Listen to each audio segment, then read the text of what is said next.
All right, man. How's the Achilles? That pained me last night watching Yes. that Oh game. no, Dude, ever since not you told me Jason that Tatum people say joke. you look like Jason Tatum, that's all I see when I watch basketball. Oh my Uh, gosh. Oh my gosh. Just let you know, my Achilles is all right. I got surgery done today. Our yeah, our playoff chances are probably shot at this point. But yeah, I'd say. we're gonna come back. We're gonna come back even stronger. Is this Hey, an end on of the era? on the bright side, I did see a thing saying that women were pulled, and the most attractive NBA player to modern women is Jason Tatum. So if that is the doppelganger Awesome. you get the most, you're doing all right for yourself. That's awesome, dude. Um, I'll take it any day of the But week. now, in other news that this channel actually cares about, Bloodlines is getting really, really good reviews. A lot of people are saying this is the best one in the franchise, and this is the most fun. So I know they got some good Rube Goldberg grisliness for us up ahead, and we got some cool kills. I'm excited. Now, do you think, after rewatching the franchise, do you think it has a shot to be your favorite, or do you have a King of the Mountain that you're like, it's going to be hard to unseat?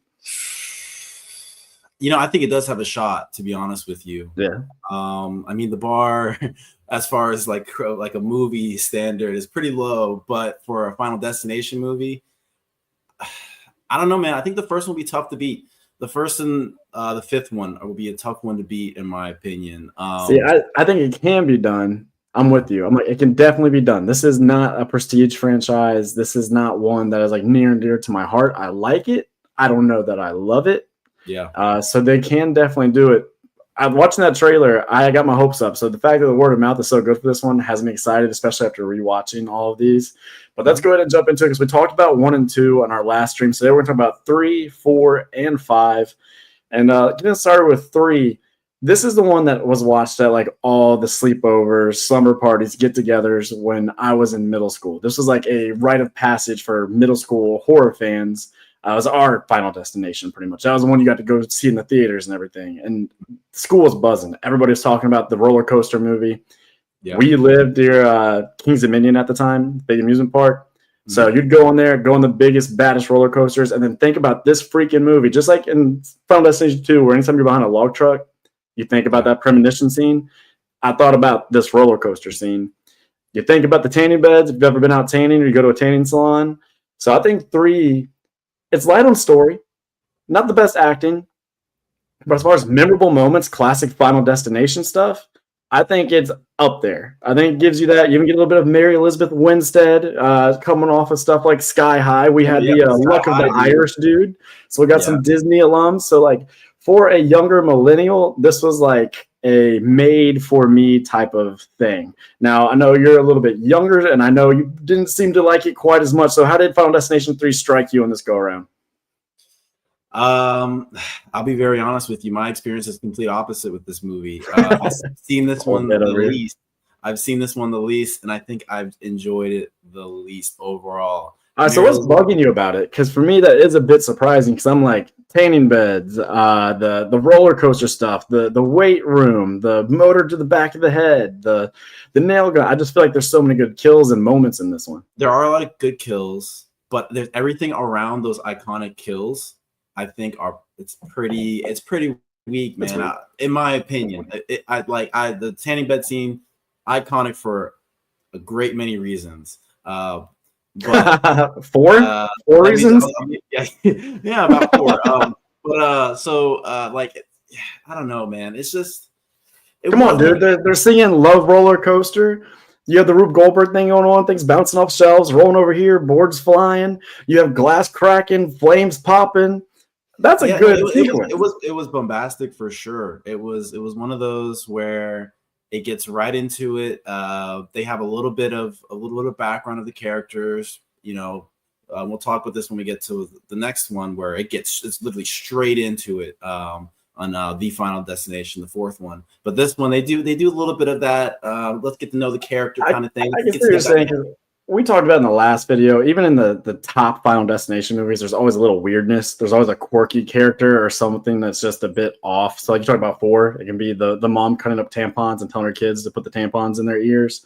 And this one, it's like everyone's either a pervert or an asshole or a perverted asshole. You have the weird guy walking around trying to like get the upskirt shots on all the girls. Even our main dude, the kid from the Luck of the Irish, he's kind of an asshole and a creep. He's got like a girlfriend, but he's like checking everyone else out and perving. And I guess he has an arc. We can say he has an arc because he's a good dude. It's the weakest arc ever, in my opinion. I'm so low on this movie. Then allow me to spin it this way. Okay. Is it maybe then so bad, or the characters so bad that it becomes good and entertaining? Because watching it, I was like, Mary Elizabeth Winstead's the best known actor in this movie, and she feels the worst. But to me, she felt the worst because she didn't know what movie she was in. Everyone else is barely acting, not flexing any acting muscles whatsoever. And then she's over here like dramatic, crying, sobbing, really experiencing like trauma and trying to have a character arc in a movie that's like, we don't need that. And so it feels so out of place. It feels like she doesn't know where she is. And honestly, made me go, that's kind of what these movies are. We don't need character arcs. We don't need like character depth because it just bogs things down, and I just want to see people get trapped in tanning beds and get lit on fire. I just think overall this one, I didn't like the characters. I'll be real with you. I didn't connect at all. Not that I need to connect with the characters, but I didn't. There was nothing about this that was. It was very stale. If I were to say, I think that's how I feel about. That's how I feel about 4 and 5. Yeah, because with this one, again, maybe it's just an age thing. Maybe it's like, when I was at this age, these were people that were in the movies that I've been watching, growing up and everything. And now they're in this horror movie. Yeah. The fashion and everything, the music that's being played in this movie, the kind of like alt rock thing is very much what like I grew up on. McKinley has this kind of emo, like punk thing about him that I thought was badass when I was that age. So I thought he was a cool character, kind of like this smarmy, snarky asshole character. Mm-hmm. So I get what you're saying.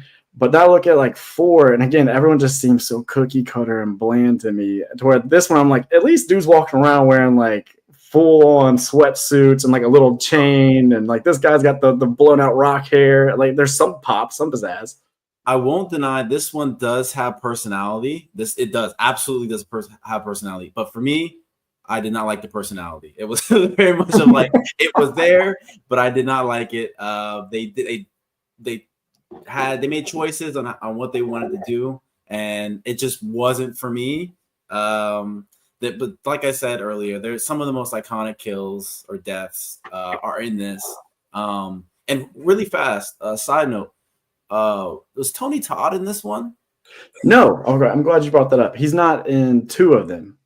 And it's this one, and then 4, I believe, right? Or 4 or 5, yeah. And I clocked that too, and I'm glad because I was going to ask. Did you miss him? Did you feel he was? I did. I was looking forward to him because we left off last time. We were talking about is he the representation, like a manifestation of death? And in my opinion, he is. And this like literally ghosting through this, not even being in this movie. It was a big miss. And he is attributed to this series. So like the fact that they didn't get him for this one, and then I guess we'll talk about the 4th one as well. I guess it's a final destination hot take for me because I know you are definitely not alone in that. People love seeing his cameos, love seeing him pop up and do this little bit thing. For me, it's like I kind of know what you're going to say. You're going to lay out the rules. You're going to say some like out of pocket, dark, ominous shit, and then we'll get back with the movie. I kind of like that we could kind of just go right around that and just get into what I came here for. Which sucks. I don't want to say that. I don't want to speak ill of the man. I love his work. He's a great actor, whether it be voice acting or actual like there in the flesh acting. But I don't need it. It's one of those things like this formula, this very like trope-tastic franchise. It's the trope that I think you can cut out, and I don't miss anything. Hey man, he's my comfort character, man. I see Tony Todd on the screen. I see him being creepy as shit, walking around. Did you see the newest Candyman that came out a few years ago? I have not. I've heard amazing things about it. I'd be curious to see what your thoughts are on the original Candyman versus that new one, because a lot of people have the same feeling. For me, the new Candyman worked because it kind of turns them into a collective, like a shared experience that links generations, and the Candyman is like this kind of just character that certain communities know of and fear. Yeah. Mm-hmm. Other people were like, I don't need that. Who is this Joe Blow? Give me Tony Todd the entire time. That's hashtag not my Candyman, which... Yeah. I guess, but so I would like to see where you fall with that one. So you're not a fan of 3. I'm a fan of 3D. I think we're going to be trying to put these into tier ranking later, which is going to be interesting because I think we see this franchise completely differently. So then 4. 4 for me, absolutely, unequivocally, the worst movie in this franchise. Oh my, the worst? Come on, man. Dude, it doesn't have anything great in it kill wise. And when you do have good kills, they're all computer generated garbage. No, you're right. The CG has not aged well. It wasn't good then. Man, I remember watching this when it came out and being like, oh my, and it's trying to capitalize on the freaking 3D craze. This was like high school for me, and this is when I started like taking girls to the movies and going out on dates all the time, and it pissed me off because I always wanted the 3D one, so it was an extra expense on each ticket every time you had to go on a date, and it was always for garbage movies like this or like Clash of the Titans. Well, it's funny. It's funny you bring up ticket prices because in this movie, and this was something I clocked when I was watching it. You know, one of the deaths near the end or the premonitions is in the theater, right? During that action movie. When they're buying tickets, and I don't know why I clocked this and I was like honed in on this, she pays a $20 bill and her change for the 2 tickets is $8. That means the tickets were $6 a piece, bro. Can you imagine that? I'm sorry, that was just 3D. For 3D? Because that was one of the jokes too. The movie's trying to be like meta. She's like, you can go see this cool movie with me. It's in 3D. Exactly, and it was $6 a piece. Can you imagine that? This is a side note. This is not really about the movie, but it was just more of like a sign of the times. I was like, whoa. No, that's good shit right there. I'm glad you brought that up. That's fascinating to me because I remember back in the time being like, this ticket's freaking unreasonable. I don't want to pay to see 3D, and now I'll do anything for a $6 ticket. No, like you were getting in for like double that now, like for a matinee, and it's really kind of crazy. But back to what we were talking about, man. As far as just 4 as a whole, yes, it's CGI slop, but isn't it crazy to you that 4 is directed by the same guy who did 2? Don't they look and feel completely disparate? Yeah, like I feel like 2, and I know it's just kind of like the filming, the way it was done in the different eras, but like the HD 3D camera tech that they use for it, the kind of gloss on it. This is one of those movies that I feel like Scream 4 was kind of making fun of because this era of horror, everything was a little bit overlit, a little too glossy. I was going to say about the second one. The second one is the lighting, and the second one and this one are very similar, just with updated cameras. Yeah. So something about 2, the people and settings feel more real and tangible to me, though. The settings in 4, the set deck, everything looks so flimsy and cheap. Like you can tell that they are on a set, and that if the camera just moved a little bit, you see that there is no ceiling, that there's no wall, that you could poke your finger right through the drywall. Like the set deck is so cheap on this, and so all the other movies, I think part of why they look and they feel like a part of the same universe is they were all shot in Vancouver. This is the first one that they left Canada for, and I think they shot this in Louisiana. And I think it's part of why it just doesn't feel quite like Final Destination to me. Like something in the aesthetic is just not quite right. They need to go back to Vancouver, man, because I mean, as much as I enjoy, this is one of my favorites. Even though I like this is a guilty pleasure. All right, I would say I can see guilty pleasure now. Are you talking guilty pleasure, or are you talking straight up like cinema? I won't ever argue its merits as a good movie, but as this was my introduction to it. You said 3 was yours. First time going to the theaters to see it. This was my coming of age Final Destination movie. So I've seen this one so many times. I just man. All right, so I'll give you this. If you had a few or you had friends, there's a lot of good shit to laugh at in 4. Starting off, they show you're at a NASCAR track, right? And the music starts playing. I'm like, oh, what is this butt rock? I was like, is this Nickelback? And so I started looking up the soundtrack, and no, it's the composer who's been doing the music for all of them. And on this one, they're like, go. That was your time to time. You know what? Let artists create, man. And he created. He really. No, I felt like he was almost being ironic with it because he does it later when the racist character is in his tow truck listening to music.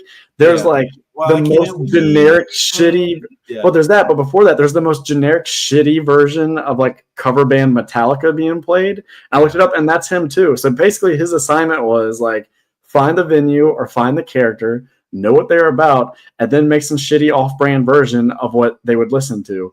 And I then was he like, can only license like 2 songs through the whole movie. They only paid for 2 licenses, and he wasted one on Why Can't We Be Friends? it's not a waste, dude. That's what I'm saying. That's where this movie actually, to me, does shine. It is good because you have this deplorable racist character, and then he gets strung up by his own tow truck, dragged through the streets, lit on fire, all while his car is blaring. Why can't we be friends? I like that Death. As much as a petty, vengeful asshole that Death is in this franchise, that he's like, I draw the line at racism. And and it's like Death is like, Death said, no, not on my watch. You're not gonna be racist around me. You're dying first, buddy. I might be Death, but I have morals. Speaking of assholes, though, the Hunt character, one of the all-time douchebags in horror cinema, and I set that up from the word go. So to see him in a movie that sucks ass to me get his ass sucked to death was pretty entertaining. So Andrew, have you ever had your ass sucked? No, I can't say. I can't say that I have. Not. I can't say that. I'm not a fool with kids around me.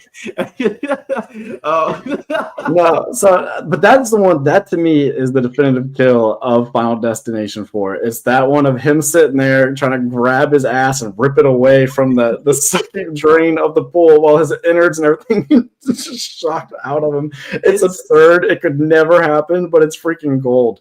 No, it made me afraid of pools for a little bit, man. I'm not gonna lie to you. Everyone has their Final Destination death that sticks with them in real life. That they're like, like we were talking about earlier, like the wood on the highway. Second was roller coasters. Mine was the freaking pool, sitting there getting my ass sucked into the pump. That was my. I didn't gonna get my ass sucked in the pool. No, did he? yeah, seriously, that was what I was afraid of, and that's the funniest thing because like I've never gone into a NASCAR race. I don't have to worry about that. That's what I'm saying. That's why I feel like it's weak because the other ones are so relatable. Whether it be a plane crash, car accident, roller coaster, and then it's like NASCAR race. Yeah, and they really, the fact that they really chose the characters for this pretty well. And it was. I think it is funny that that they for the NASCAR race. This is the only one with an out and about racist in the, and it's the NASCAR. It's the most cartoonish, over the top racist. Like he straight up looks like they pulled him out of a dumpster behind a trailer somewhere. Yeah, like then they deck him out and like. Yeah, let's give him swastikas, give him like a Confederate flag belt. He sees a black guy who's working security, and he goes, "There goes the neighborhood," which is just like that. I'm not gonna lie, that shook me because I forgot about it because he died so early. Like it's been such a long time. I was like, "Oh yeah, I guess this guy is in it." And then like when the black guy's walking up, the security guard's walking up, he starts whistling like Dixieland, and like that or Win Dixie. That's like. That's a level of racism that like I thought the whistling would have been enough. Something about the like, oh, there goes the neighborhood. I was like, this guy passing through your section at a NASCAR. I don't know. It was just so over the top. They always do that with horror. Like, what is it? The first Purge. They can't just have like neo-Nazis or skinheads going around in this black community. They have to have like the swastika between their eyes. They have to be waving Confederate flags and the Nazi Germany stuff. And it's just so over the top. No room for interpretation because people that are going to these movies, they're not going there to think. They're not going there to interpret character motivations or background. They're there to see the deaths. So I think they're well aware of their audience. So they're like, well, we need to really just hammer it home. This dude is a racist POS. And then he's talking about McKelty Williams. Come on, man. That's Bubba from Forrest Gump. How are you going to be hateful towards Bubba? He's a cherished American hero. Wait, that's Bubba? That's the same actor? That's Bubba. Yeah, that dude's such a great character actor. He's so, yes, dude. McKelty Williamson is so underappreciated. I felt bad for him being in this movie because he's such a better actor than everybody. Like, who's even the second best actor in this movie? Chantel Van Santen or whatever from One Tree Hill, the main girl. Let's see. He's acting circles around all of them. This guy was in Heat with Al Pacino and Robert De Niro. He's worked alongside Tom Hanks, and he's just in this movie like, well, shit, a paycheck's a paycheck. Also, this movie has the funniest. Can you see my screen? Let's see. Yep, there you go. So here's top cast. And this when I was doing my rewatch and I was looking through the cast because you'll always find a little diamond in the rough here. This has the funniest casting credits. Krista Allen plays the MILF. Justin, Who was the MILF? the MILF was the mom with the 2 kids that gets her eye. They credit her as MILF. I just figured she'd be credited as like bitchy mom. No, she's MILF. She's MILF, man. Andrew Fasella, the mechanic, he doesn't even have a picture. He's not even IMDb official, dude. And then we have Justin Wellborn, our favorite character. I'll go ahead. I'm sorry. I'll say Justin that Wellborn. mechanic though, that kill had potential with him getting like exploded by the carbon dioxide tank and then pressed against that chain link fence and the meat chunk sliding out of his back. It looks horrendous. It's awful CGI. If they had just gone a little practical, it could have been so great. The idea is there. With this movie, so often the idea is there. The execution is just very, very lacking. Yeah, for real. Like seriously, I was gonna go through and look through some more. We have Justin Wellborn, our favorite character, the racist, and let's look at his IMDb profile, man. Look at this. Look at this. Jesus. Oh my Jesus! I'm sorry. Like that just all the registries.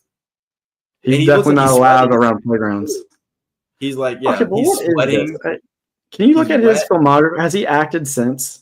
How do you have that picture and get work? Yeah, he was in The Crazies as well. I don't remember this particular character, Kurt Hamill. Tell me he's been on Law and Order. He has to have been on SVU. Let's see credits. He has to have been on SVU. He's been on NCIS, Bones, Shooter. So very much a network TV actor overall. He's just getting bit parts as freaking weirdos who look like they haven't showered since he was in. I don't know what this cruiser show is, but he played irate redneck driver. So you talk about being typecast. I mean, like, dude, imagine having the face of somebody that just looks racist. You'd be like, "Hi, I'm Nate, and you may know me as irate redneck driver number 5." Oh my god, he's an iCarly too. He's a con man. Of course he is. Man, I always wonder about these people. Like, does it have to hurt your self-esteem, you think, to know how the world perceives you? That every casting director sees you walk in and they're like, "Ooh, meth head number 4." I think it would definitely get under my skin, that's for sure. Because that's be typecast that way is gross, man. To be honest with you, it's pretty gross. That's nasty work. I'm not gonna lie. But at least he's leaning into it. He's literally leaning into it. His picture is like this, like the straight on Charles Manson like kind of posture. Yeah, we could probably book him. Honestly, we could if we had some we were making. We could probably book him. I guarantee he would hit us back. You probably could like, "Hey brother, I'll send you a can of NOS. Can you come on to the live?" That's a deep cut, dude. Are the kids still drinking NOS? Are those guys still drinking NOS? I don't know, but this dude is. This dude for sure is. He is. I mean, he was drinking in that picture, man. He's sweating. He's got all the caffeine going. All right, we'll get off him. We gave him his 15 seconds. God bless our character actors. We need them. We need them. They're important.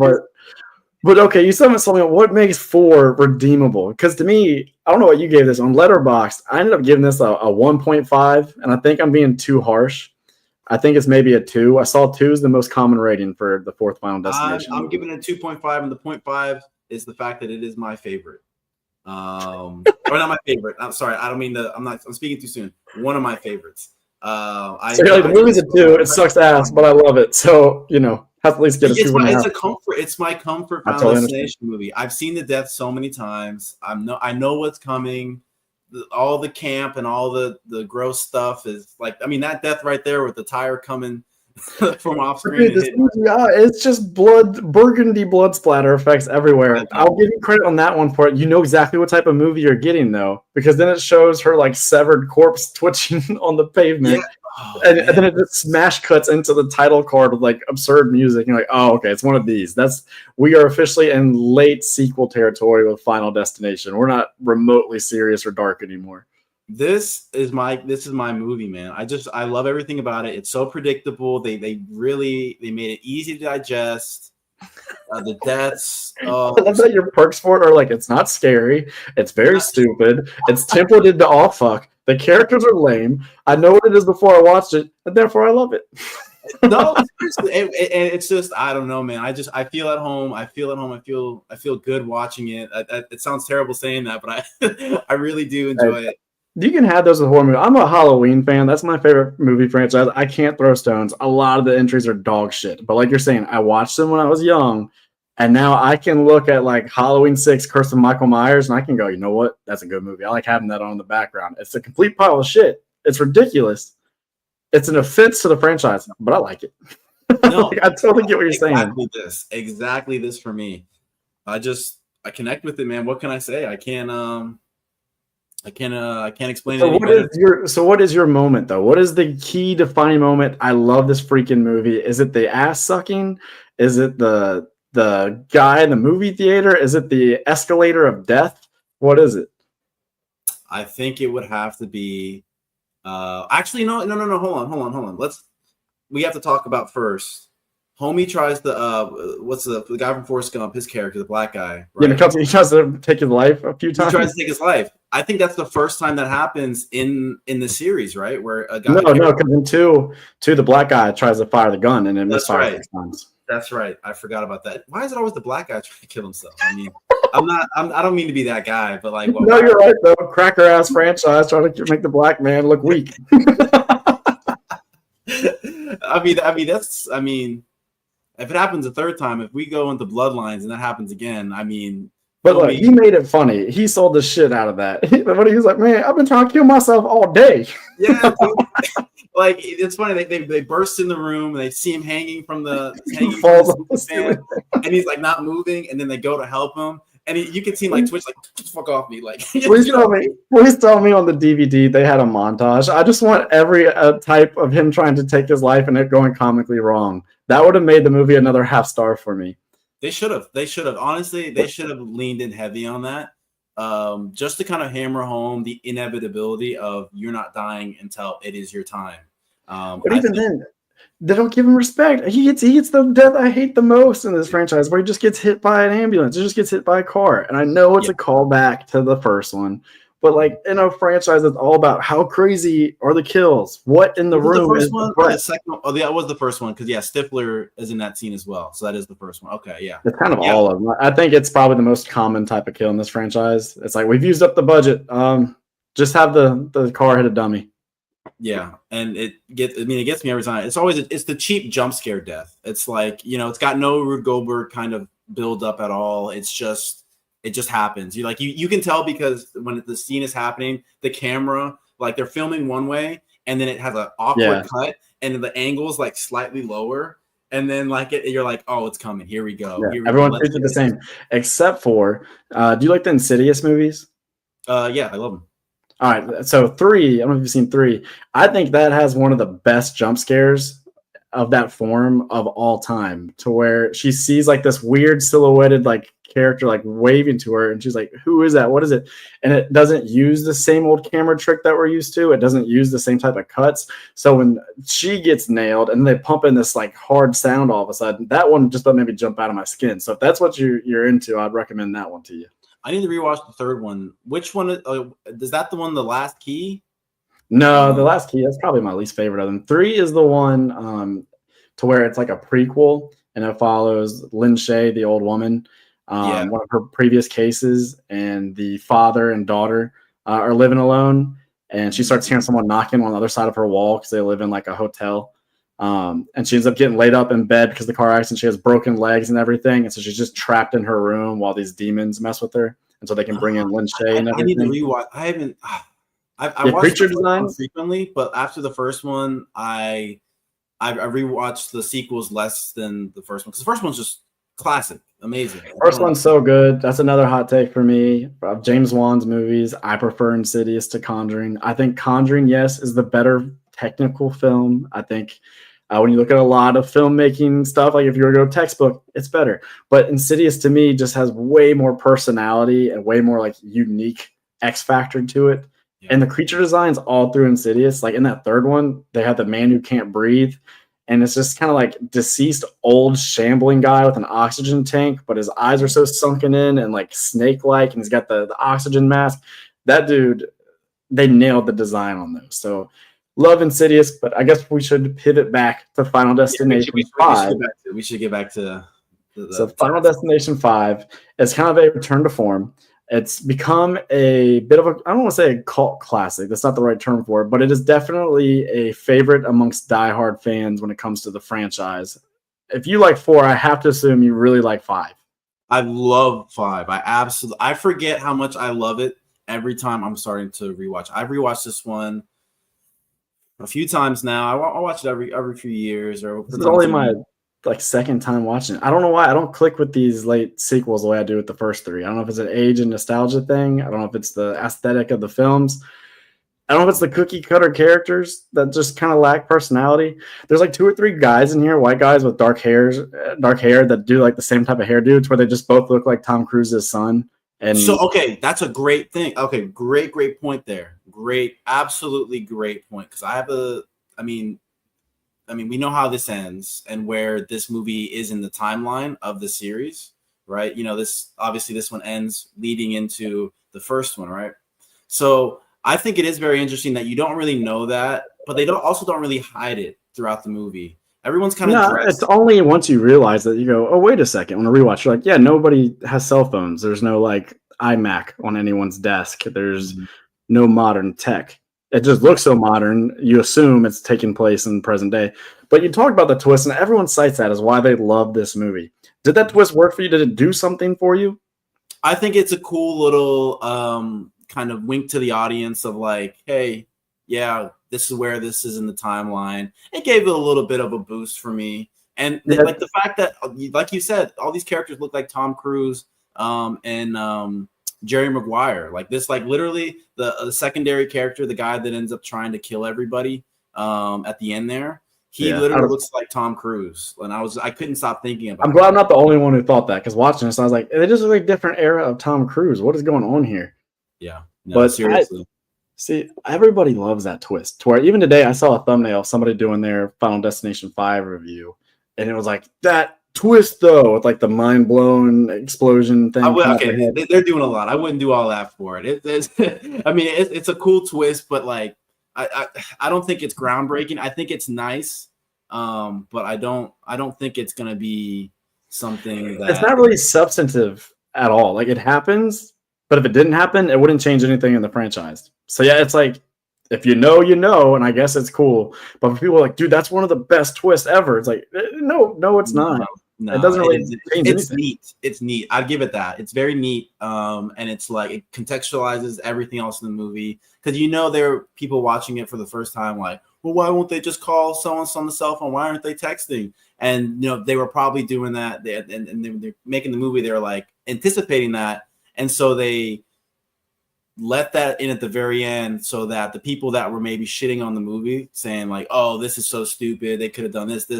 They're like, "Oh, okay, well that makes sense." And you're saying you think the CinemaSins guys had their whole script?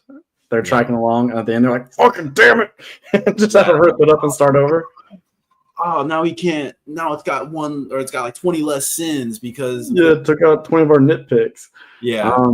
I guess if you look back at it, maybe the girl who dies from the LASIK surgery and then falls out the building or whatever. I guess if you look at like her clothes, then you might have an understanding. This is happening in 1999 or the year 2000. But for the most part, I don't think they really nailed with like costuming or anything that like, hey, this isn't a movie happening in 2010. Because I watched the movie, I'm like, I was in high school at this time. Everybody just is dressed and looks like people I went to high school, more or less. Yeah, that's true. Now, while doing a whole Dunder Mifflin type of rip. So I was kind of, when I was watching it, I was texting you and I was like, dude, they bit a little bit of the Office swag here, dude. I mean, this came out in 2011, peak Office craze. They work at a paper company. Again, they have the one black guy. He works in the warehouse, just like in The Office. Craig Melvin is the actor name, I think. Craig Ferguson. Craig Robinson. Craig Robinson. They have a lot of parallels, and they even have a guy who guest stars on The Office. What's the actor's name? Bro, confession: never seen The Office. Never seen The Office. Not even an episode. They have David Kochner, I think his name is. Yeah, the balding guy who was in like every parody movie from like 2005 onward. So he has like a guest star role in The Office as well. So this was very much a product of its time, with The Office being at the height of its powers, and the fact that they work for a paper company. It felt very much product of its time. So is Kushner, is he a little Michael Scott coded? Is he like a braggadocious, large personality who acts like he cares about his people, but then is just a shitty, self-involved person? In The Office? Is that how Michael Scott is? Having not watched it, that's the impression I get. Yeah. Michael Scott is very much that kind of character where he says the wrong thing at the wrong time, but he's good-hearted overall. Okay. So not Kushner in this, who gets like, I want to say, a giant wrench wedged into his skull for his troubles. Kushner, he's just like that in The Office as well. Honestly, this could be the same universe. He's like that in every movie. He's a guy, he has perfected his craft where you want loud, beer guzzling, silly, crazy redneck guy. You get him, and he's good at it, and it always works. You know what you're getting with him, and he always delivers it. But now, as far as your high points, you love the twist. I like the twist. Twist is fine, and it's shot great. I'll give them that. For the way they reinvented it, that goes hard. The way they do that plane explosion is way better than even in the first movie. So they realized the opportunity with that one. The premonition, some bad special effects. There's some bad CGI in there, but overall, it's just fun to see that bridge collapse. And I think we're back on track. Unlike being at a NASCAR race to where it's like, who is that? That's not a universal fear. The bridge thing, I know so many people who get weirded out about driving over large bridges or being trapped on a bridge. Like, what if it gives out? So they got back on track to me there. And then just seeing all the cables flying and then like hitting people, making them explode, seeing the blood bags pretty much just go off, seeing people fall off and get crushed by cars.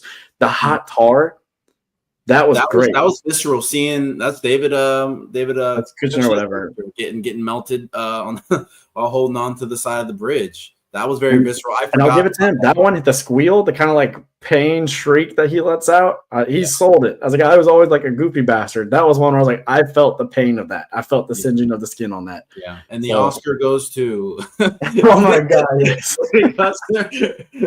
for the squeal, and then the B-roll they played. Hey, I had a lot of fun doing awards for last year's movies, and some of the awards were very silly. That might need to be a thing. We might need to have a Nightmare Flicks award for best squeal. Yeah, for real. Mainly scream. Because it's hard. Think about it. Can you scream? I can't scream on command. If I had to audition, and they're like, all right, guy has a chainsaw. He's chasing you. You're running for your life. Scream, Nate. Go. I'm not gonna lie, Nate. I think I could do it, man. I think I could do it. I when I'm playing games, when I'm playing Marvel Rivals, I'm yelling, man. I'm getting into it, dude. I'm yelling. I'm screaming. I feel yelling though. Yelling is different than screaming. I just don't. Do most men feel terror that way? Do express it with a scream? I feel like it has to be pain. So that's what he nailed. He had pain. Now, other kills, you have the guy going to the acupuncturist. I think everybody's thought about that at some point. If I had acupuncture, that's a lot of needles. What if I fell off the table or this or that? What if they went too deep? And that character, just another weird perv. This was also the era of taking these really nerdy, doughy guys and for some reason casting them as playboys. And yeah, that was weird too. I was like, dude, you're not him, dude. You're not him. You're balding and you got glasses at the age of 33, bro. Yeah, you're like a casting director. You're like, you know what? Not this one, but we'll call you back because we're doing a Jared Fogle from Subway biopic, and you might be our guy. Yeah, you want to take part in that? Do you want to ruin your career? Do you want to be typecast as a freak for the rest of your life? Yeah. You want to star in Footlong?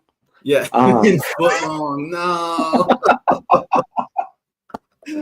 Oh my gosh, so dude. There's some good kills. The LASIK kill again. Everybody's freaked out about eyes. We talked about that with one of the earlier movies. I want to get LASIK, but the thought of what could go wrong with being blind for the rest of your life, or even just the fact that's a Dr. Evil freaking laser beam like in the eyeball, and you can't move. That one, fantastic. The gymnastics thing, I don't know that I'm afraid of gymnastics or have ever been afraid of gymnastics, but they made me tense. They made me fear where it was going to go, because that was one of those where I felt like, again, the movie understood Final Destination. They're like a little tease, a little foreplay, edge them along a little bit, and then boom, girl, she sticks the landing, in all the worst ways. It definitely gave me a little bit of not a phobia, but definitely a higher awareness when I'm watching the Olympics and I'm watching gymnasts and I'm like watching them do these flips. I'm like, dude, if they land wrong, I've seen Final Destination 5. I know what's going to happen. It's going to be on TV like that. And so it's kind of, and it definitely, I never was worried about gymnasts or thought about, because I'm not a gymnast, admittedly, but what happens? Yeah, the Olympics. You've had Greg Gouganis, is that his name? The guy that was doing the diving, and he jumped and did a spin, cracked his head on the board, and like bad things can happen. I've never attempted a real backflip because to me it's like risk reward. Reward, I nail it. Maybe the people around me are amused for 1-2 seconds. Mm-hmm. Cons, I end up like Homegirl and Final Destination 5. No, thank you. Going back to LASIK death, I really feel bad for that character because I don't remember her being portrayed as a bad person at all. She wasn't. She had like a little bit of some beef with the gymnast girl, but the gymnast girl was being like a hardcore bitch. This girl was just kind of cool. She was like a rock chick, but like self-assured and like a little bit of a nerd at the same time. Yeah, she could have been our main character. I would have liked it more. I absolutely felt bad for her. Everything about her was almost endearing. Like she's in there, she wants to get her eyes right, you know, because she's worried about all these deaths going on. She needs to see everything, is what she says. And she's got her little bear, and she's holding the bear. And I'm like, if there's one person in this whole series that doesn't deserve to die, I feel like it was her. Like I don't know. My heart goes out to her and her family. Because I know in universe she was a nice person, man. I mean, she was just a victim of circumstance, I guess. I kind of hate though that they couldn't just make the kill the laser. Yeah. You think it's going there? Can we just do it to where it somehow gets ratcheted up so strong that it goes through the eyeball, it hits the brain, maybe she starts spazzing, seizing.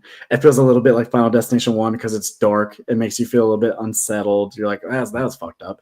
Her comically just chucking herself out the window because she's stumbling around in pain. I was like, that feels like we kind of copped out a little bit on that one. We're like, we don't know where to go with this, so yeet yourself, please. I think she like slips on something or she trips, like she's on their heels or whatever, and like they bust in and they scare her. She does. And she's like, oh, and she like twists her ankle and then just like you said, stumbles like 5 steps. Like, dude, get your balance, dude. I know you're a little shook right now. You can just see it. As if you think about the exercise of riding the kill, you were doing so good. You had the premise. What are people afraid of? LASIK eye surgery. Oh, they don't like being, held back, restrained. They don't have control. Eye torture, gore, all that good stuff. And slicing up her hand. You're doing great. You're doing great. And then you, I guess, felt you're in a corner and like, I don't know where to go from here. So we'll just jump out the window. Like, I hate it. Yeah. That I didn't like how that was finished. I think it, like you said, they built it up so great, so well, that it's a shame that the way they pulled the trigger essentially. Was, and they're not alone. There's there's a Friday the 13th movies like that, to where there's even one where the freaking dog, Jason, comes in the room. They're in the top of the house, and you see the dog go flying out the window.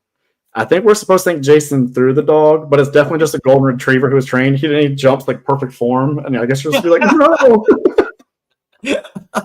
Oh man, they had the animal rights people on set, man. They couldn't just throw the dog. You have to with Friday the 13th. You can't trust them. The first movie, they had a snake handler on set. He had a pet snake, and they said they needed it for a scene. They took a real machete and cut the damn thing's head off on camera, and then homie was just on the sidelines like, that's my snake, bro. That's my pet. It's so messed up. That's my buddy. You literally could not get away with that. And that's some of the cool thing about like horror, like its beginning, this early days. There was so much unsanctioned stuff that went down that kind of added to a little bit of the. And there was no internet back then, so sometimes some things were real. Like some things were not appropriate on set. Sometimes people did, or animals did get hurt.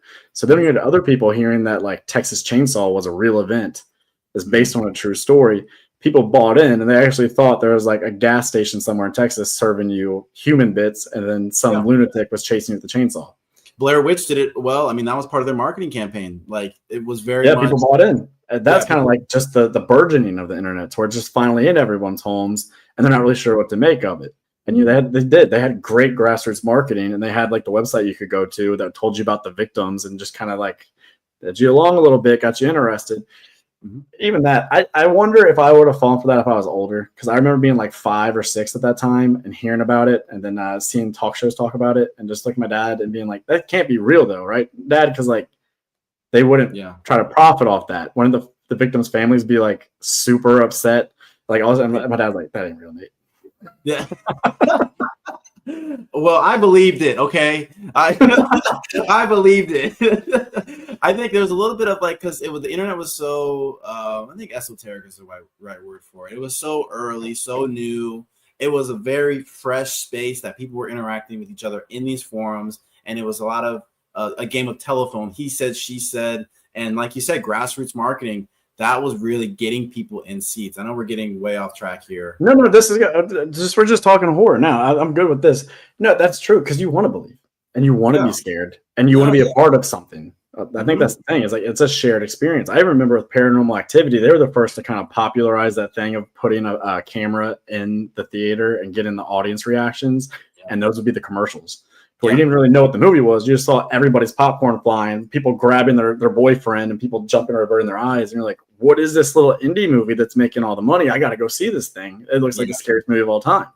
Yeah, that's the cool thing about like just horror in general, and the marketing behind it is they're often taking chances and risks that the bigger studios doing, blockbuster films and high production, they're doing more. The horror movies and horror production companies, they do more guerrilla marketing. Yeah, they're always a little bit cutting edge, because even going back to the old like black and white movies, I think it was Roger Corman. He had a movie called The Tingler, and they almost made like the 4D movie all those years ago, because the experience was certain seats in the theater would be outfitted with like a device to generate a slight shock.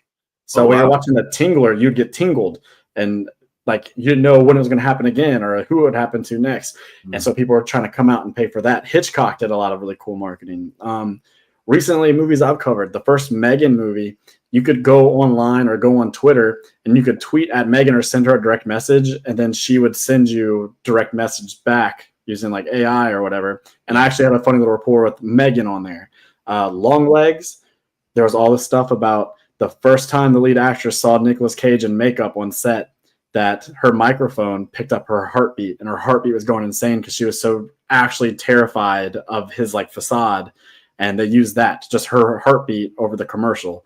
They had all sorts of billboards up to where you could call and talk to the Long Legs killer, and it was a pre-recorded message from Nicolas Cage just being as creepy and weird as possible. Listened to that one night at like 2 a.m, and I was like, okay, I'm seeing the freaking movie. Man. Like the ingenuity and what they have to do to really sell a movie, because they're selling the experience. I mean, we could talk all day. I mean, these are movies at the end of the day, so there's a story, but it's not, people aren't going there necessarily for the themes, the story, for characters. They're going there for the scares. They're going there for the experience. That's a heightened experience. That's why we love horror. And so having to sell that experience is you have to be very creative. It's gonna be a little carnival barker like, because at the end of the day, some horror movies, it's like an amusement park. It's like a roller coaster ride, and that is why you're so wrong about Final Destination 3. Wow, good callback. Wow, you really brought it on home. I only even brought up marketing because I knew where I was going in the end. I just want to say, what you said, what was the movie called? The Tingler? The Tingler. Good thing they didn't have pacemakers back then. Imagine someone's grandma's in the theater, dude, and they tingle her pacemaker and she just absolutely dies. That would add to the lore of the movie, which would definitely be like, oh, it killed this old woman. And then, dude, so many things, though. Like we talked about the $6 movie ticket and how we can't imagine that. Can you imagine going to a movie now and let's say you're running a little late, you miss the first 5 minutes, 10 minutes, and the theater employee tells you, sir, I can't admit you. You're going to have to return and catch another showing. Because Alfred Hitchcock put out a mandate to where he had cardboard cutouts of himself in all the lobbies and stuff like that. And he had great big signs that said, like, if you miss the first 10 minutes of Psycho, you will not be admitted to the theater, because he was so proud of that twist and the fact that they're going to kill off who you thought was the final girl or who the movie was about. Yeah. That he's like, yeah, no, F you, man. You got to come back. Because you're going to walk out and be like, that's all Psycho. It wasn't that good. And he's like, the fuck it's not. I feel like a little bit like I think that's awesome, and I feel like the culture has changed a little bit. People want things to be more accessible. And just imagine the outrage if that something like that happened these days. It would be all over Twitter. Honestly, low key might be a little bit of a good marketing idea. Really get people talking about movies. I don't know if it'll be good marketing. I don't know. They say any publicity is good publicity. So if you heard some hotshot horror director out there, let's say Ari Aster, like directly after Hereditary and Midsummer, he's like, I have my best movie yet. It's so freaking intense. And there's such a good moment or twist in the first 10 minutes that if you don't show up for it, you will not be allowed to see the movie. You have to come back. Some people may go, oh, what a douche. What a pretentious asshat. But at the end of the day, they're going to see it because you have to see what the hell he's talking about and if he's right. Yeah. And it's also one of those things that I feel like the internet may have ruined as well, because if that were to be a mandated thing now, some loudmouth is going to go to Twitter or X, sorry. Just live stream it as it's on the screen. Yeah. Or just TikTok, and they'll be talking about the twist already. So like, I feel like those days of that kind of stuff are just over, because everyone wants to share everything. Everyone wants to talk about everything before, like, I mean, we've seen this a little bit with the rollout for Bloodlines. People have already seen the movie in different regions, right? So like, there are people that know the movie, know what's going to happen in the movie, and are already actively talking about it in online spaces. Yeah, that's everything. I don't know if it always matters as much with horror per se, but like definitely other movies like Marvel. Remember the peak of Marvel or Star Wars? Mm-hmm. People couldn't wait to be like, just got out of Force Awakens, Han Solo dies. Haha, fuck you nerds. Like, you know what I mean? Yeah, no, it was a lot of that. And then like, I mean, most recently, I watched the Thunderbolts last week, asterisks. But the funny thing that they did with their marketing was day 2 on release on the Saturday or Sunday, there was already pictures going around social media of them changing the marketing materials from Thunderbolts to, spoiler, the New Avengers. So like, and that's like the big reveal at the end of the movie. And how do you feel about it? I feel like that's so lame. I feel like Marvel's lost their way. That's some DC shit. That's up there with changing like the fantabulous emancipation of one Harley Quinn to just Birds of Prey. Like, that's a DC move. Yeah, so I did enjoy that movie. We won't talk about the movie as a whole. So I do. It didn't bother me as much. When I saw the movie, I was like, okay, this works. I'm not mad at it. I wish everyone's just gonna call it Thunderbolts. They did it like literally the second day it was out, man. So like, it was like you didn't see it opening night. Or Thursday night and opening night, and then Saturday, you were going to be spoiled on social media because they were already wiping the Marvel's been like that though. Marvel is like, if you say something that's even just towing the line of a little bit spoilery, people are like, "Oh, you asshole!" Blah blah blah. You got to give people time, but then like the window is like 48 hours, and they're like, "Dude, it's Sunday morning. You haven't seen the movie yet. It's on you." Yeah, like, the window for Marvel is so short. Like, I know they have their fan base of people that are diehards that will be there Thursday night, and I was one of those people like 8 years ago. Not anymore, but like the normal people aren't rushing out to the theater, especially these days. Are not rushing out to the theaters to see Marvel movies like they were. So like, no, the fact that Thunderbolts, I have hope for Thunderbolts. I'm glad you said it's good. I've heard a lot of people say it's good, but it's one that I'm like, I'm very busy right now, and I just don't feel enough pull to go see a Marvel movie that I'm going to find time for it. I'll check it out when it's on streaming more than likely. Yeah, no, I don't blame you on that. Definitely recommend it though.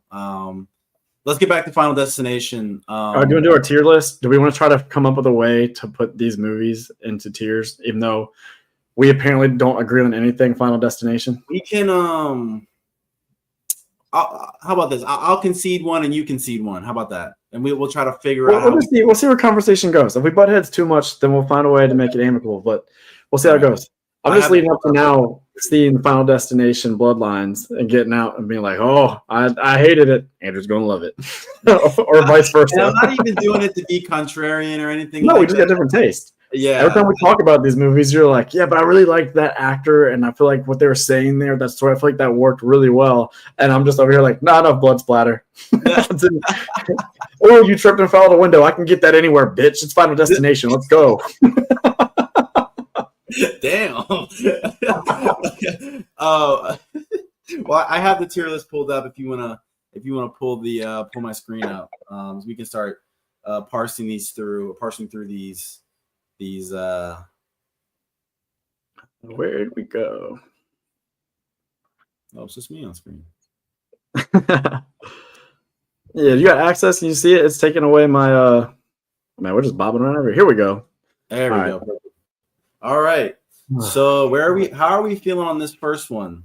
So the first one, OG, one that started it all, gave us the template, gave us the formula, introduced death as a kind of weird Freddy Krueger character that will spawn as water in the toilet and then make you slip and fall and then go back up in the toilet so they can't arrest the water.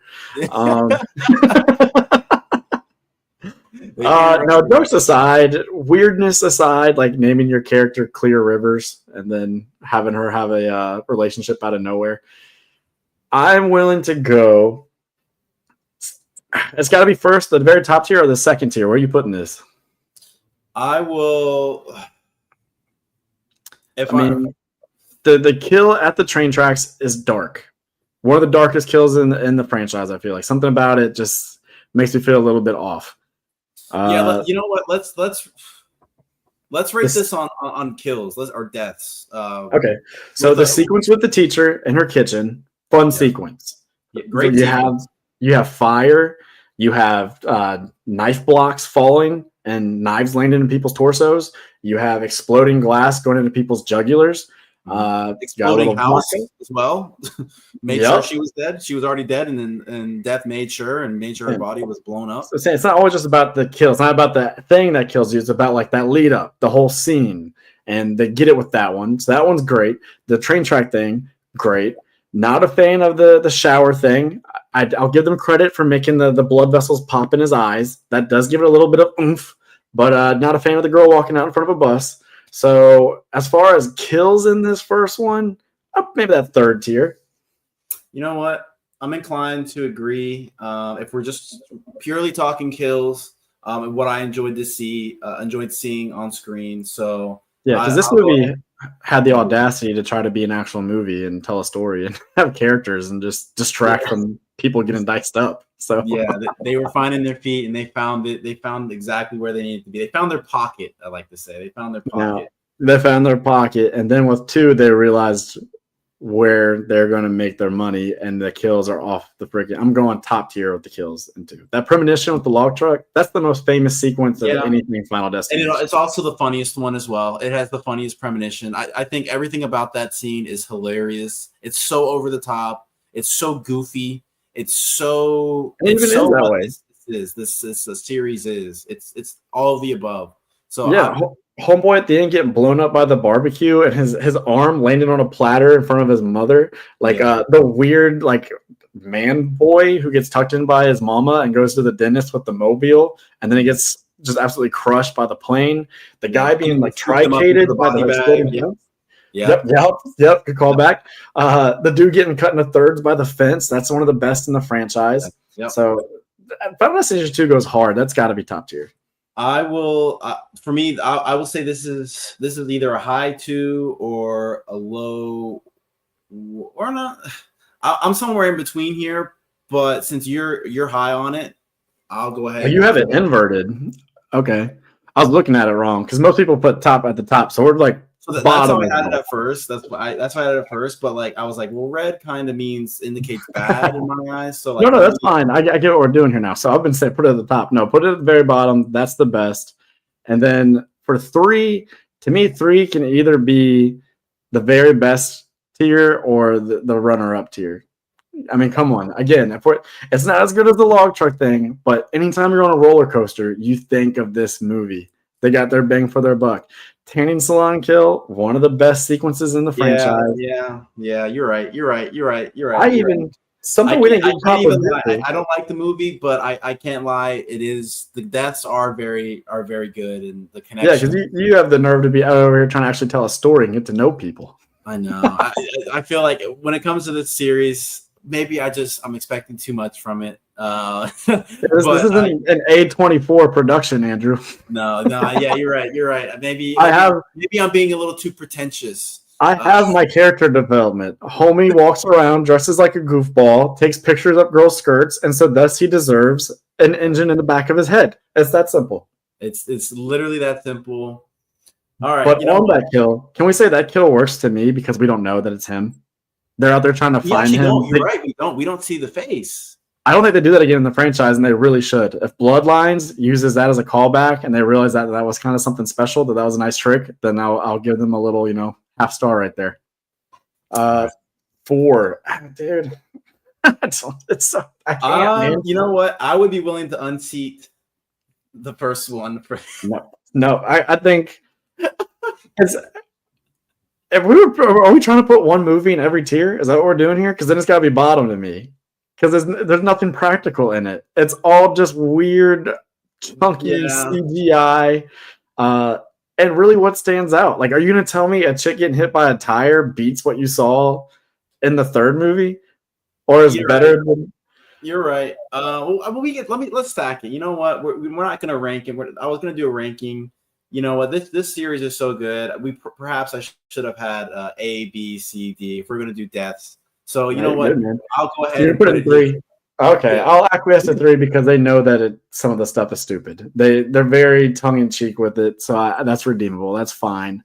Final Destination 5. Man, okay, Gymnast. Remember that one. LASIK. Remember that one. The dude, the foreman or whatever he is, the union rep who falls. Oh yeah, get the hook through his skull. I appreciated that. I appreciated that. That was good shit right there. Beyond that, what's coming to mind here? What am I forgetting? There's the tar stuff. The premonition stuff is great. I think the premonition is better than actual kills. If we're gonna rank premonitions, this is second best premonition in the whole series of the bridge deaths. In my opinion, I think right behind the law. We can do that next. We can reset it. But overall for deaths, I'm gonna go with. You can throw it 2. Just be nice. I think 2. I think 2. 2 is the banger. Is the spot for it. So which one did you feel like you are kind of compromising the most on here? Because for me, I think it's probably Final Destination 4. I just, as a purist, this computer visuals just irritate the shit out of me. I think that compromising as far as I think it's in a spot it doesn't deserve. Yeah. I don't know. I'm inclined if we're ranking the deaths, I don't really have a problem with it with this list, to be honest with you, because I'm trying to think of any way I can disqualify any of these, but no, it's pretty solid. Cool. We can nail it.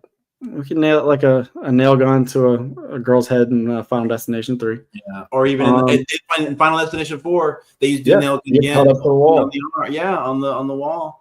That was iconic. That gave me a fear of nail guns for a while. All right, so let's reset it, and then we'll do premonitions then. Starting with the first one, the airplane. Classic. Everybody hates flying. You get a little turbulence, you start kind of gripping your chair. All the blood kind of drains out of you. You think about, oh, crap, am I one of the ones? Tons of celebrities have died in plane crashes.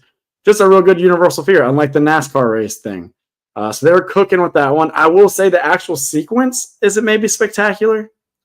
You know what I mean? Like, it just kind of, okay, you see the explosion over here. It starts to, like, fade to its back, and then we kind of come to, right? Like, you don't see a ton of stuff, whereas the other ones, they're, like, full-on, like, 10, 15-minute scenarios, it feels like. Yeah, they didn't play this one out as long. Wait, which one was this one? Sorry. I'm trying to figure out. The very first movie. So I think I would put that in... Because it's the first one, I want to be nice and put it in the middle one, but I think I'd put it second to bottom, maybe. I would too. You know what? I'm doing that. I'm putting it there. I'm calling it because, fair play to them. They were still finding their feet here. But yeah, no, I agree with you. Final Destination 2, log truck scene, the highway to hell. That's goated. That's got to be top tier. That's top. Right here, we're leaving it right where it is right now. Roller coaster to me is in that second tier. I don't know. And what I'm willing to do here as a deal is because I do like the bridge scene. I don't think it's as good as the roller coaster scene, but I do like the bridge scene. So I think we can put both of those in that second tier. So we want to leave as is. 3 and 5 go into that second tier. And then that just leaves us with Final Destination 4, the NASCAR thing. And I would be fine with dead list. I'm saying that. Since I'm doing that, I'm moving this down. You know what? It's so bad that there's a gap between. How, dude? I'm saying that's crazy. It's the same director as our top tier and our bottom tier movies here. It's the same director. Yeah, I know it. I know it's a collaborative effort, but that's crazy. They need to take away his CG team, because he lost the plot a little bit with just the overall. As much as I love this movie and it's got a special place in my heart, I can't lie to you, it is not good across the board. I still love it though. Now, they said the only reason he signed on was because he was told that he would get to play with 3D. Oh, that's great. Yeah, well, we can tell he might just be a technical guy, because you see the second one, I just figured he would care about like the practicality of things, the stunts, the choreography of it all, the timing, because they dropped real logs off the truck to try to see if they would bounce, to try to get the best car crashes. They used real cars. It wasn't CGI. Like, it was all real stunts, practical fire, like all this stuff. And then you get that, and you just assume that's what that guy would be about. And then you watch the other movie, and you're like, was it too hard? Did you get tired? Like, because you just completely punted on trying any of that ever again. No, I think actually, hold on. Let's see really fast. What other movies did he direct after this? Shark Night, which is a goofy, not so great shark movie. Snakes on a Plane. Snakes on a Plane. Well, technically that was before. Yeah, did that get him Final Destination 2? I think so. I think that was his lead-in, because that was 2006, and Final Destination. Well, no, Final Destination 2 came out in 2003, right? So Final Destination 2 did so great at the box office that the studio was like, dude, whatever you want to make, you can make it. And he said, I'm tired of these motherfucking snakes on this motherfucking plane. Hell yeah. Dude, he's low-key goated, man. Because those are some like iconic scenes in horror. I mean, it's not even a horror. I don't even think Snakes on a Plane is a horror movie. I think it's more of a thriller. But yeah, man, he earned it. He earned it. And this, I mean, let's look at Snakes on the Plane really fast. I don't mean to get sidetracked again. Let's look at the box office rather. I don't think it did well, did it? No, it didn't really. I think you're bummed. I think that is a little bit like Morbius. A little before its time, it was like an original Morbius, to where some people talked about it and joked about it after the trailer, that you thought it would do well, but we were all just making fun of it and had no desire to actually see it. Yeah, they definitely, because like, I mean, they say it's the budget for the actual film was $33 million, but then marketing costs usually balloon it up a little bit. Yeah, it's usually like half the budget, so it's like a $50 million movie. So they barely, if anything, really broke even on this thing. They probably got their money back though. That's a movie that back in the day would have sold DVDs. Like, yeah, for sure. People would have picked it up at Walmart. And they had the unrated version. This was when they were the era of the unrated, and I remember the unrated version because I rented it, and the unrated version had the scene, the girl getting her boobs bit in the in the bathroom. Another coming of age movie for me. That's like something from like Piranha Double D. Dude, Samuel L. Jackson kind of quietly went on a weird run there in that time frame, because he did Snakes on a Plane, and then he did like Black Snake Moan, which is just the porn parody, but the actual movie. You know what I mean? Hold on, what's it called? Black Snake Moan. With Christina Ricci's in this? Or Ricci? I couldn't remember if it was her or Taryn Manning. Yeah, I've never heard of this movie at all. Yeah, man. I remember the trailer coming out. Timberlake is in this? Uh-huh. And they're all real dirty looking, nasty. Like, he chains her up in his front yard. Samuel Jackson chains Christina Ricci up in his front yard. Oh, I need to see this. Oh, you just put me on something, because I've never heard. People don't talk about that. People just talk about his blockbuster work, but Samuel L. Jackson has some interesting projects in there if you start looking. I'm just looking at this cast list, and I'm really just surprised. They have David Banner in as well. Wow. Okay, Nate, you just put me on, dude. I'm gonna be watching this. I gotta find out where I can stream this now, dude. Wow. Okay. Sorry, I'm getting a little sidetracked there, but shout out to David Ellis. Is he dead? He's dead. Oh, well, R.I.P. to Tony Todd and David Ellis. He died in 2013. Dang. We salute you in your work, your contributions to the franchise. The best the best Final Destination. Thank you, David Ellis. Imagine he got to live longer than that, because like his last one was 2009, right?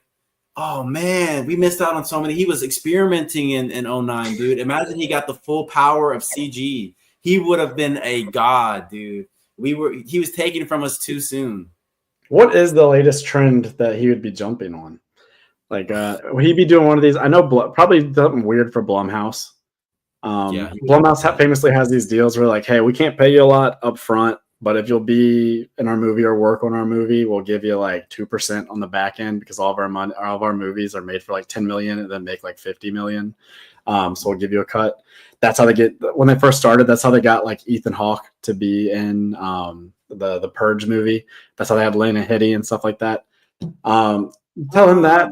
Come do a bad Blumhouse movie, but you can get experimental. You can make some crazy, weird movie that is completely incomprehensible, like Imaginary. He'd probably be doing Blumhouse work right now. He would. You know what? The world would be a better place for it as well, because I know his mind. I mean, Blumhouse could use him right now. Blumhouse is hurting. Yeah, they could really. They've had a little rough patch, haven't they? Yeah. If you like last 2 years, 3 years. Yeah. Yeah, they've hit a rough patch. I don't. What was the last good? Yeah, there was a time where people were like, "What's better, Blumhouse or A24?" Different types of horror, but like both putting out bangers. But no, now what was the last good Blumhouse horror movie? Was it the Black Phone? The Black Phone. Yep. What is that? 2 years ago? Yeah, but let me look it up. Let's see. Blumhouse horror movies. Yeah, because I just think of recent ones, and it's like Imaginary, Night Swim, The Woman in the Yard. Very weak. Very, very weak. This was The Black Phone. Amazing. Scott Derrickson. I mean, he went to Marvel, did the Doctor Strange movie, and then came on back to his horror roots, because I think he was a horror director before he was. He gave us Sinister, and he gave us the Exorcism of Emily Rose. Okay, yeah, I love Sinister. I don't think I've ever seen the Exorcism of Emily Rose yet, but a lot of people love it. It's not one of my favorites. Black Phone, I didn't love it as much as everybody else. Everyone else had it in like their top 5 for horror movies that year. I don't think it was in my top 10, but I'm interested to see what they're going to do with this sequel we got coming out later this year. Hold on. You're putting me on, Nate. I'm kind of tapped into the horror landscape, but I had no clue there's a sequel coming for this. Yeah, dude. Later this year, the crew is back. Derrickson is back. Jonah Hill, who's Stephen King's son, who wrote the book and I believe the script for the first Black Phone, he worked on this with Derrickson too. So all the brain trust is together. The band's back together, and we might have a banger on our hand. Ethan Hawke is back. I don't know how that's going to work. I think that because he died in the first one, he's going to become kind of like those ghost children in the first movie, to where he's now going to be able to take victims in the afterlife, and like because the main character's sister had like some like psycho energy going on, didn't she? Like she could tap into the supernatural. Yeah. So I guess maybe she'll be plagued or be able to give him like manifestation. Okay, I'm excited now. I had no clue this was on the horizon. It's looking like 10/17, so October 17th. October, let's go. Just time for Halloween. Let's look at the cast list. Who's confirmed in the cast? I think everybody's coming back. Yeah, it looks like everyone is. Wow. Okay, so, yeah, I need to add this. 2025 is about to really get going. We got Final Destination. We got the 28 Years Later. We got Megan 2.0, if that's your type of thing. We got the Black Phone 2. We got the second Prey movie, Predator Badlands. We have an animated Predator movie coming out too. I think that's like next month. I hadn't seen that. You know, hold on. The animated one, I'm not a big animation guy, so that was kind of disheartening, especially because the story is one that I've been wanting to see, I liked Prey. I just wanted a bunch of movies where we see the Yucha or the Predator go through different times in history and take on like samurais and things like that, or like Vikings. I think those would be dope real movies, and they kind of do that here. Dude, I think this looks sick. I have not heard about this at all. I'm actually Yeah, man. I think it's I'm so June. locked in on this right now. It's kind of got that. I don't know if you ever watched this on Netflix, Arcane. That is kind of I've animation. heard that. I didn't watch Arcane, but that's what I kept hearing. Is that it looks like Arcane? It does. It looks a lot like it, and that art style is very easy That's to what watch. everyone's saying, and that's what I'm saying. I'm not even an animation fan, but I do think it's interesting what they're doing with it currently, too, where there's distinct styles. You're talking about this in Arcane. You're talking about like, Across the Spider-Verse. I love the latest Ninja Turtles movie. That is kind of like a gross, kind of nasty, janky looking animation, but it worked, and it worked within the flow and vibe of the movie.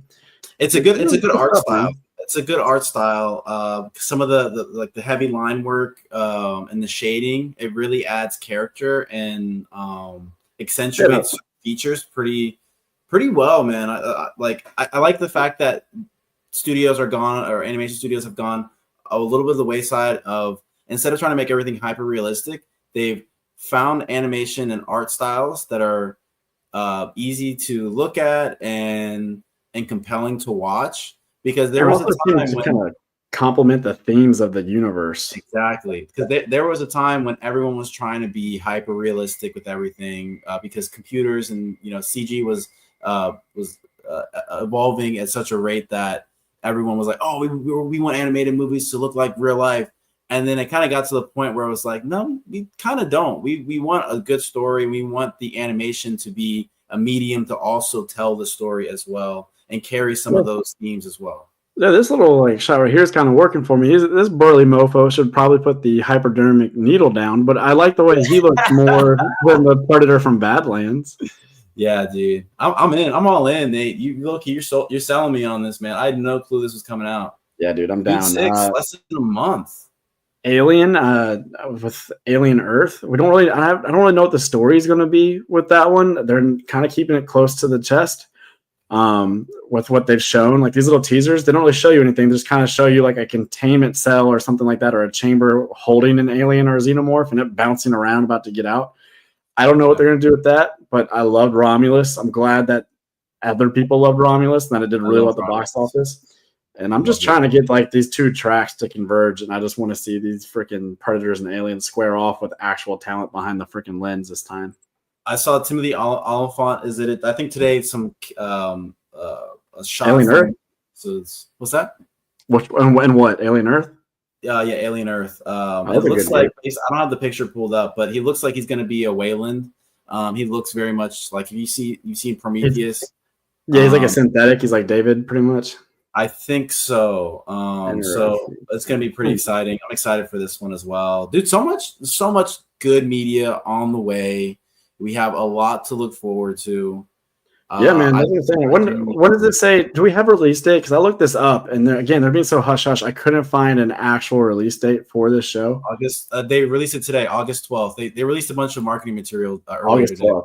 All right, so definitely gonna. I think for the channel, definitely have to go back and do some stuff, some content for each Alien movie, because that's a fun franchise to get into. Yeah, Alien. There's so much good and there's so much bad. So you have very fertile ground to kind of dig in. But you can only take one. Going to Deserted Island, you can only take one franchise. You taking Predator or Alien with you? I'm taking Alien. I feel like when Predator's good, I love Predator. You're right. No, I'm not right though, because I was about to say when Predator's good, I love Predator. The problem is Predator is usually not ever good. It's hardly ever good. They really don't execute on that well. There's more Alien movies that are better than there are Predator movies that are good, and even when Alien's bad, it's like throwing up theological arguments or talking about the dawn of man, or like where do we come from, where are we going, what are our tragic flaws. Like you can get into heady stuff with Alien, even if it doesn't necessarily work for you with what's going on in the universe. If it's not working with Predator, you're just like, this is just a big dumb movie where things go boom boom. Yeah, and then yeah, you're right. Absolutely right. I can't disagree with you there. But yeah, to answer your question, I'm taking Alien with me. I'm taking it to the grave with me. I've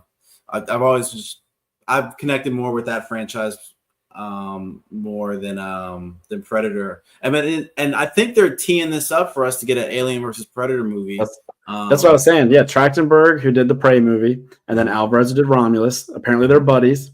Apparently, they want to take their action figures and bang them together. They want to make this work. I'm down because what Trachtenberg seems to do well is he's able to find characters that you kind of go on the journey with and you like them. You get their background, you get a sense of community, and he just has like good world building. Alvarez, amazing set deck, and he's always compounding the peril. You look at any of his movies, Don't Breathe, The Evil Dead, 2000, was that 13, I think it was, Alien Romulus. Every movie that he does where you have a scene with peril, it's just constantly getting ratcheted up worse and worse because it's like, oh, this monster is in front of me. And then it's also like, oh, and then all the oxygen is going to be sucked out of this room. That thing over there is going to explode. This over here, the walls are caving in. You need to get over here in time because a pregnant girl is about to get attacked by that. Like, there's so many things going on at once that you kind of get your nerves shredded. Yeah. So taking like the humanistic work of Trachtenberg and with kind of just the absolutely terrorize you work of Alvarez, I'm like, dude, that's a fucking good pairing. Alvarez, he does such a good job going back to Alien Romulus. He does a good job balancing it a little bit. You don't get frazzled. You're definitely on edge, and there's always something, like you said, always something that's kind of in the background or something that's kind of on your nerves a little bit. But he doesn't overdo it. You said what? I said, yeah, he doesn't do it. He lets it kind of boil, right? And it explodes. What's crazy is, for as intense as Romulus is with all the imagery of like weird alien vagina looking things on the wall, dripping acid and, hordes of xenomorphs. Yeah. I think it's his least intense movie. I don't know if you've seen his other ones, like the Evil Dead remake or Don't Breathe. Don't Breathe. It's just like you get in that house and you've like found yourself stuck in a labyrinth of hell and you can't make any sound, you can't even breathe, or that's a wrap. And just when you think it can't get any darker, the old man takes out a turkey baster full of semen. That was the funniest thing ever, dude. That, like, oh my gosh. I think that's a good movie, but like when that happened, I was like, oh my gosh. Exactly. But see, Alvarez just gets how to make you be like, what?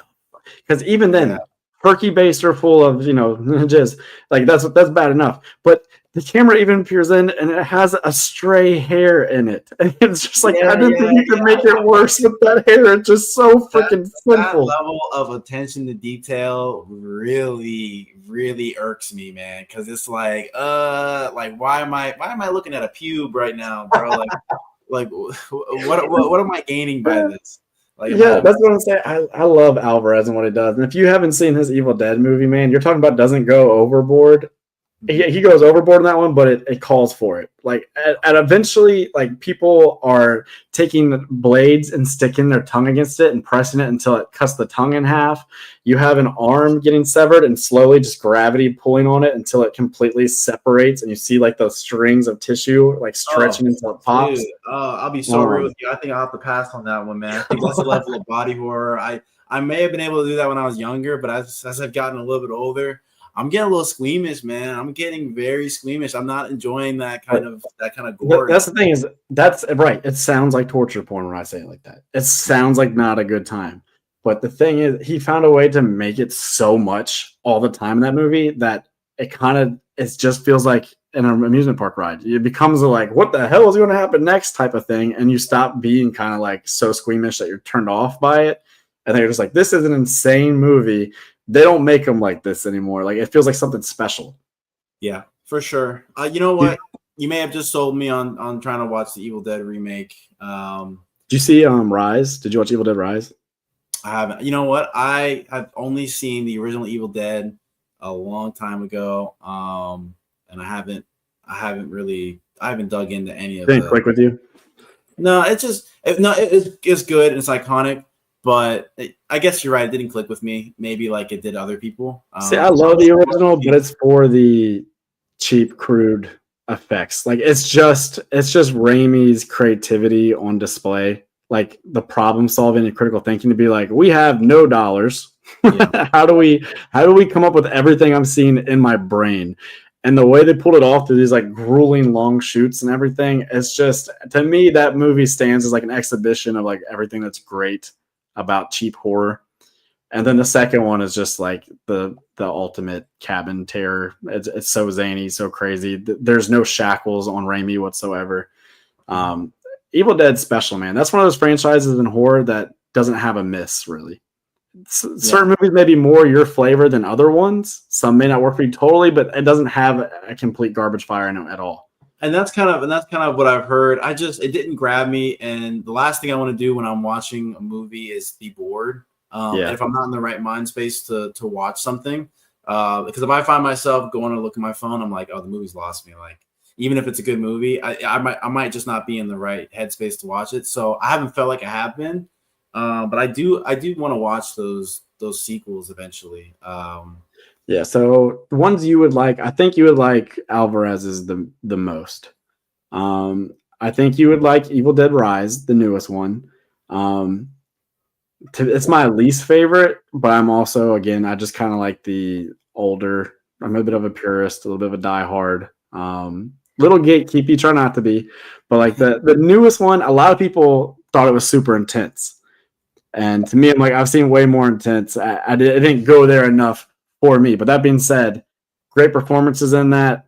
A few really great sequences. They do some things with the Deadites that was really neat, and the way they all come together and everything. I think you would really like that one. And we're getting Evil Dead Burn next year. So Evil Dead's doing well. Scream's the other one to me that doesn't have a tragic misfire yet. I'm a little nervous for this new one. Don't be nervous, Nate. You know they're gonna knock it out of the park, man. They get it. Do I know that? Do I know that? Because we were all set to have Ortega come back and to have Melissa Barrera come back, and then she posts, a completely reasonable take online and gets fired by the Zionist studio head, which, okay, if you don't play devil's advocate, you can say, you know what, anytime you take on contract for employment, you can post whatever you want, say whatever you want, but it may have consequences. That's fair, but it's also fair for other people to be put off by it. So the fact that they then reverted to try to do like the most fan servicey stuff they possibly could, that they're like, you know what? The original director, Wes Craven, unfortunately is not alive anymore. So we're going to get the original writer, Kevin Williamson, and he's going to direct this movie, even though he hasn't directed anything since like the 90s with like Teaching Miss Tingle or whatever that movie was. But we're bringing him back. And fans, were you mad when Dewey died in 5? Guess what? David Arquette, get in here. You're in Scream 7. Matthew Lillard, one of the biggest fan theories on the internet is that Stu is still alive. Matthew Lillard, he's in the movie. That's right, everybody. This person, it feels like Oprah. You're in the movie. Come on down. You get a cameo. You get a cameo. And they could be doing something cool with it. People think it could be like deepfake technology to where Ghostface is tormenting Sydney by using deepfake technology to bring back people from her past.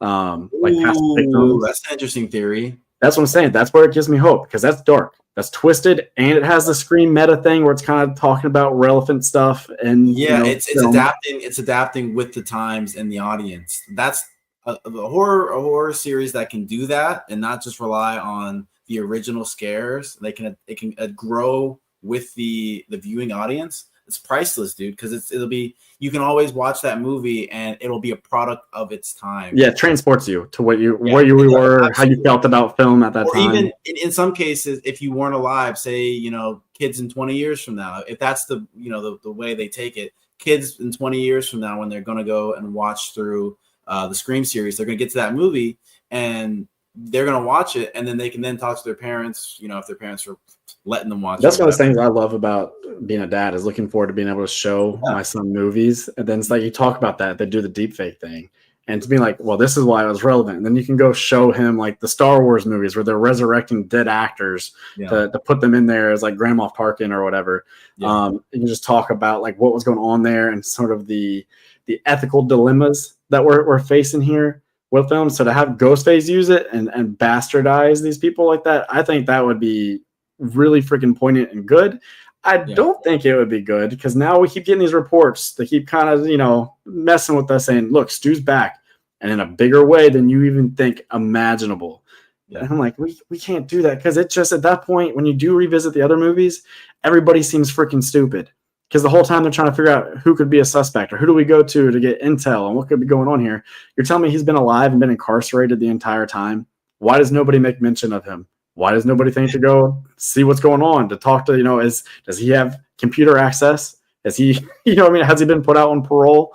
Did he get insanity? Like, there's no follow-up there. We've been doing this for too long to all of a sudden be like, by the way, guys, he lived. I'm holding out hope, man. I have nothing but hope for that series, and that for them to execute and actually have a good story. But the more you talk about it, I mean, some of this stuff I did know, all like the big things, but I like the fact that they're bringing in the writer to be a director and he hasn't done anything in decades. That is very concerning. I didn't know that. So now I'm turning a little pessimistic towards it, but I'm still gonna hold the hope out that they're gonna execute. They have to, Nick. They have to. We don't really have many good, like out and out good, poignant horror series that have like continued the test, like slasher franchises that are doing well. Slasher that have standing the test of time, like Scream. You mean, did you see the Halloween movies? Yeah, the Blumhouse ones. Yeah, so exactly your whole thing there. Yeah, yeah. I love Halloween. I'm thinking back, and I'm like, yeah, it's not. Exactly. The first one came out with the gusto, got people excited again, made a ton of money at the box office. And then in true Halloween fashion, we immediately shoot ourselves in the foot to where a lot of people hated Halloween Kills because the dialogue was ridiculous. And it was so corny and ham-fisted in ways. And they overshot and they did too many reshoots and they overthought so many things. And that movie is just like, how do we get here? And then you go to Halloween Ends and it feels like it's happening in a whole different timeline almost. You're like, we didn't set any of this up. We're taking major swings out of the blue, and this is our final chapter. We're supposed to bring it home, and we're introducing new stuff over and over again. So yeah, Halloween very much did it in the way we're accustomed to with like slasher franchises. So I'm with you. Hopefully, Scream does better. Yeah, and I don't know. I'm ready to get hurt, but I'm not. I'm gonna hope that they continue to do right. They've always done right by me. There's some bad vibes around it. Yeah, it's bad. It's incredibly. The vibe check is definitely failing currently. But you know what? Hold. Keep the faith, man. Keep the faith. We will see. If it's not good, then you know what? It's not good. But that first teaser, that first trailer, it's going to be so big. That's people are going to get so many views off of going through that frame by frame and breaking it down and theorizing what this could mean, what this could mean. Look, that's so and so, or look, that's this shirt. That's what they were wearing in 1996. It's an homage to this. He's back. Like that thing is going to do such business and traffic online and then in the theater. So yeah, hopefully it's good. You know, hopefully it's good. I don't know, man. I don't know. I'm scared, man. All of them. That's the thing. It's that whole Dark Knight thing, right? Either die a hero or live long enough to see yourself become the villain. It happens to all these horror franchises. For all the ones that have all timer, like top 25 horror movie of all time type credentials, there's one in the franchise that's just an absolute turd. Like what is like your top 5 horror movies? Top of your head. Like what are your favorites? I know that's a big Malignant. Malignant. I said that for you because I know your feels about that movie. So if I gave you recommendations like Malignant, just batshit insane, no holds barred creative movies, would you be down for that? Even if they're kind of like cheesy or from the 80s B movies? I would give them a try, but I think what got me about Malignant is I was not expecting it to be that. And I think high budget studio film from respected, trusted James Wan. Expecting the turn. Not really a turn. I was not expecting the movie to be what it was, and it was such a pleasant surprise, and it was so refreshing, and it was so funny, and it was so goofy, and it was just like, am I really watching this right now? Am I really watching this woman run across a police station backwards and then throwing chairs backwards? It just looks and is so goofy. I watched bitches up in a jail cell. Yeah, I watched a cop chase her for 5 minutes, and every single thing that he could trip on, he tripped on, and she gets away. It was I love it. So if you do have any, you can send them my way. I will watch them, but just know it probably won't hit the same just because I'm already going in knowing that these movies are batshit crazy weird. But if it's unique enough, I will appreciate it, and I'll probably laugh at some of the scenes. I'll just go ahead and spoil one, and it didn't do any harm because anybody who's watching this far into this stream knows this. But have you ever heard of? And now I'm blanking on the fucking movie. There's a movie. It's kind of like a aping of Friday the 13th. and you go to campground, and they're trying to figure out who's killing everybody. And it turns out it's this like sweet, demure girl that nobody suspected, right? And then at the end of the movie, they go to her. She has just slain her last victim, and she's standing there butt naked at night in the campground, and it shows full frontal, and you have her girl head superimposed on the man of a body, and the big reveal, the big twist is that she is standing with her dick out, and she's been a guy this entire time. Oh man, I wish you wouldn't have spoiled that for me. I would absolutely. If you have any more movies like that, I would indulge, because even knowing that you were about to explain something really crazy to me, I was not expecting you to say. So I'm there with you. I'm there. Man, that has really bothered me, because that's such a God. It's too late. Been working way too many hours, because that's one of the most like known holy shit movies. Another good one would be Society, to where it's kind of like the Hollywood Hills, Beverly Hills, Illuminati type stuff. The wealthy are doing like Eyes Wide Shut, like sex parties and stuff like that. But it turns out that they are like kind of devouring people, and that their flesh starts to break down and mend together, and so they call it the shunting. So when they all get together for these sex parties, it's actually just like comical body horror, towards like masses of flesh all molding together into these like weird jelly horrorscapes.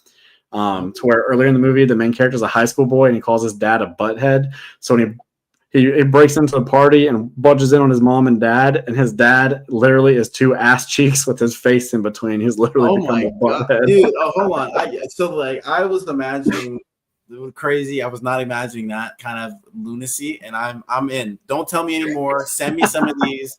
Don't spoil them, because I do want to watch, and I want to see some of this craziness that you're talking about, because I've never heard of any of these.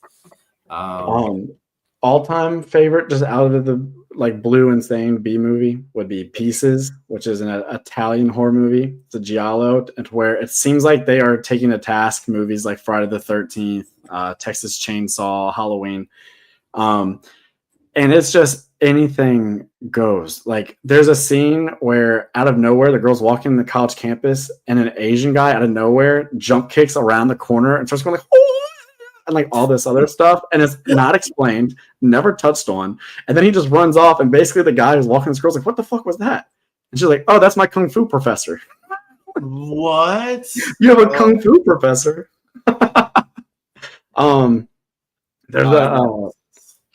There's a moment at the end to where there's like one last big shock, and you think it's over, and the woman grabs the villain's testicles and squeezes them until they explode. Oh man. Oh, you're opening my. It's got decent rating on Metascore. 68 isn't bad. No, because it's so damn enjoyable. It's so batshit that I don't know if it could be recreated. Like I don't think you could intentionally set out to make a movie like Pieces and then nail it. Like you need that authenticity. It's so out there, because the whole thing, the killer's whole motive is when the movie opens, he's this like kid in the 50s who's putting together like a lewd puzzle of these naked women, and his mom budges in and then starts punishing him for it, for being a pervert. And so his whole thing is pieces, puzzle pieces. He wants to build the perfect woman. So he's going around this college campus killing all these scantily clad co-eds, and then taking one piece from each of them. So like he'll kill a girl by the pool and take her arm, take this girl's leg, hack it off with a chainsaw. All the while, there's this over-the-top groundskeeper walking around with a giant yellow chainsaw, who's the worst red herring of all time. But all-time line reads in that movie. The famous clip of that one is there's a blonde woman who's beside herself with what's going on, and so she starts yelling "bastard," but it's like it's so loud that the mic cracks. So she's like, bastard. She bastard. blew the mic. She blew them. So it's like, oh my gosh. It's like, when we were in the lobbies in Modern Warfare 2 days, and people were blowing into their mics, it would be so loud that it was like, it would cut the mic. Yeah. And it was so low budget that they're like, there's no time for reshoots. We can't, that's it. That's our take. Jeez, man. Wow. Yep. Yeah. Send me some of these, man. I'll gladly watch any of these. Humanoids from the deep. Fish people come out like locusts. It's just that time to emerge from the depths and have sex with women to procreate. And of course, the women aren't too receptive of that. Horror, man. Horror in the 80s. It was doing something different. You said Humanoid of the Deep? Humanoids of the Deep. Or From the Deep.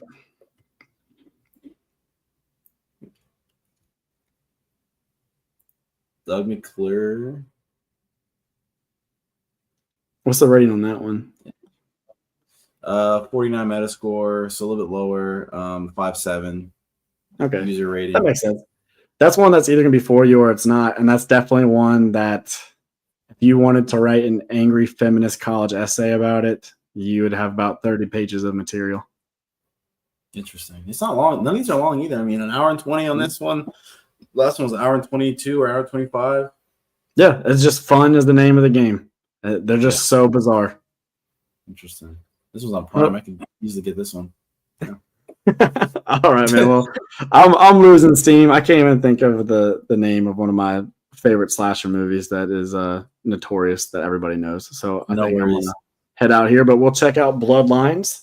We'll see what we think about that one. I'm planning on doing a regular review for that, but maybe if it's just that good that we have a lot to say, maybe we'll do a spoiler review or something like that. Yeah. But hey, man, thanks for joining. And, have a good night. Thanks for having me, man. I appreciate it. Always fun. All right, good night, man.